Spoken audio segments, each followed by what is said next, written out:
نہ زیاد کا وہ ستر رہا نہ یزید کی رہی وہ جفا، رہا تو بس نام حسین کے جسے زندہ رکھتی ہے کربلا۔ حضرت امام زین العابدین رضی اللہ تعالیٰ حسین کے شہزادے ایک مرتبہ حج کرنے کے لیے مدینہ المنورہ سے مکہ المکرمہ کے لیے روانہ ہوئے، اور ادھر شام کے علاقے سے عبد الملک بن مروان وہ بھی حج کے ارادے سے نکلا۔ جب وہ حج کرنے کے ارادے سے آیا تو وہ اپنے ساتھ میں وزیر و مشیر بھی آیا، لاؤ لشکر بھی لے کر کے آیا، اور اس کے خیال میں یہ چیز تھی کہ جب میں صحن حرم کے اندر آؤں گا تو لوگ میرے رعب میں آ کر کے مجھے راستے دے دیں گے۔ اللہ اکبر، صحن حرم میں داخل ہوا، اور جب اس نے حجر اسود کو بوسہ لینا چاہا، آپ جانتے ہیں حج کے دنوں میں خاصا ہجوم ہوتا ہے، بڑا رش ہوتا ہے، تو اس نے جب بوسہ لینا چاہا تو اس نے چند دھکے کھائے لوگوں کے، لوگوں نے اس سے راستہ نہیں دیا، لوگوں نے اس کی طرف توجہ بھی نہیں دی، لوگوں نے اس کی طرف دھیان بھی نہیں دیا، اور اس نے چند دھکے کھائے، اور چند دھکے کھا کر کے الگ ہو کر کے بیٹھ گیا۔ اتنی ہی دیر میں حضرت امام زین العابدین سید السجاد امام زین العابدین نورانی چہرے کے ساتھ میں صحن حرم کے اندر جو ہے وارد ہوئے، اور جب امام زین العابدین تشریف لے کر کے آئے تو صحن حرم میں خبر پھیل گئی کہ صحن حرم کے اندر جو ہے امام زین العابدین تشریف لے کر کے آ رہے ہیں، سید السجاد آ رہے ہیں، خبر پھیل گئی۔ اللہ اکبر، حضرت امام زین العابدین رضی اللہ تعالیٰ عنہ نے جب بوسہ لینا چاہا، آگے بڑھے تو لوگ خود ہی قائد کی طرح بچنا شروع ہو گئے، لوگوں نے قطاریں بنانا شروع کر دی، کسی کو کہنا بھی نہیں پڑا کہ امام زین العابدین تشریف لے کر کے آئے ہیں، لوگ خود ہی ہٹنے لگے، لوگ خود ہی راستے لینے لگے۔ اللہ اکبر، حتیٰ کہ امام زین العابدین آگے بڑھے، آگے بڑھ کر کے آپ نے حجر اسود کو چوما، اور پھر آپ طواف کے اندر مصروف ہو گئے۔ یہ عبد الملک بن مروان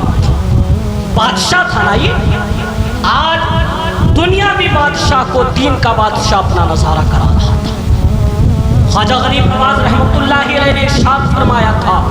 شاہ اسد حسین، بادشاہ اسد حسین، دین اسد حسین، دین پناہ اسد حسین، سردار نداد دست در دست یزید، حقہ کے بنا لا الہ اسد حسین۔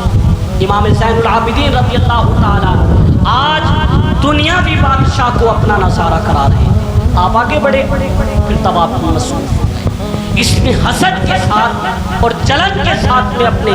درباری شاعر سے پوچھا، من ھذا، یہ کون ہے؟ تو وہ فرزدق شاعر جب اس نے دیکھا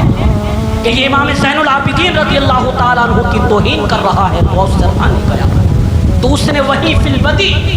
چند لفظوں کے اندر امام زین العابدین رضی اللہ تعالیٰ عنہ کا تعارف کرایا، فرمایا، ھذا الذی تعرف البطحاء وطأتہ والبیت یعرفہ والحل والحرم۔ فرمایا تو نہیں جانتا اس کو، تو نہیں جانتا تو کیا ہوا، یہ کعبہ بھی جانتا ہے کہ یہ کون آیا ہے، والبیت یعرفہ والحل والحرم، اور یہ جو بیت عتیق اللہ کا گھر ہے، صرف یہی اس کو نہیں جانتا بلکہ حرم کی حدود بھی جانتی ہے، اور حرم سے باہر کی جو زمین ہے وہ بھی جانتی ہے کہ یہ حسین کا شہزادہ ہے۔ اللہ اکبر، پھر اس نے کہا، ھذا التقی والنقی والطاہر والعلم۔ فرمایا تو نہیں جانتا اس کو تو کیا ہوا، اس کو زمین والے بھی جانتے ہیں، اس کو آسمان والے بھی جانتے ہیں، اس کو فرشتے بھی جانتے ہیں، اس کو اللہ بھی جانتا ہے، اس کو مصطفیٰ بھی جانتے ہیں، یہ علی کا شہزادہ ہے، یہ فاطمہ کا بیٹا ہے، یہ مصطفیٰ جان کریم صلی اللہ علیہ وسلم کا نواسہ ہے۔ فرمایا تو نہیں جانتا تو کیا ہوا، ھذا التقی، یہ متقی ہے، والنقی، یہ پاکیزہ ہے، والطاہر، یہ ستھرا ہے، والعلم، تو نہیں جانتا تو کیا ہوا، یہ ابن خیر عباد اللہ، تو نہیں جانتا تو کیا ہوا، تمام مخلوقات کے اندر سب سے بہتر محمد مصطفیٰ جان کریم صلی اللہ علیہ وسلم کا شہزادہ ہے۔ سبحان اللہ اکبر، کہا تو چلا تھا حضرت مجھے تو لوگوں نے آگے نہیں جانے دیا،